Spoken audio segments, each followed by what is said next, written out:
नाज़रीन पनो अक़ल भरिसां गुम ॼाणायल नौजवान सोहेल कोराई धाड़ेलनि हथां अगवा थी वियो आहे। धाड़ेलनि तरफ़ां मुख़्वी नौजवान जे तशद्दुद वारी वीडियो वायरल करे छॾी आहे। उन हवाले सां वधीक अपडेट करे रहियो आहे तुफ़ैल आफ़ताब। जी तुफ़ैल, वधीक अपडेट कजो। जी बिल्कुल, पनियाकिल में 1 महीनो अॻु गुम थियल नौजवान जी तशद्दुद वारी वीडियो सोशल मीडिया ते वायरल थी वई आहे।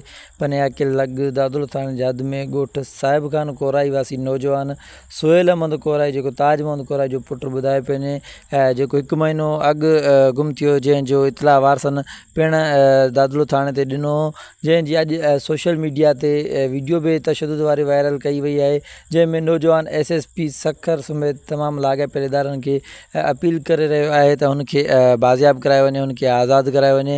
ॿिए तरफ़ मां तव्हांखे ॿुधाए थो हलां त पनियाकिल मां कुझु ॾींहं अॻु जसकाणी बिरादरी जा बि 2 नौजवान जेके आहिनि उहे धाड़ेलनि हथां अगवा थी आया आहिनि। जंहिं सिलसिले में गुज़िरियल ॾींहुं पनियाकिल जे डोल्फिन होटल ते शेयरनि तरफ़ां हिकु APC ऑल पार्टी कॉन्फ्रेंस घुराई वई, जंहिंमें इहो तय कयो वियो त नौजवाननि जी बाज़ियाबी ताईं जेको आहे एहतिजाजी तहरीक हलाई वेंदी। जी।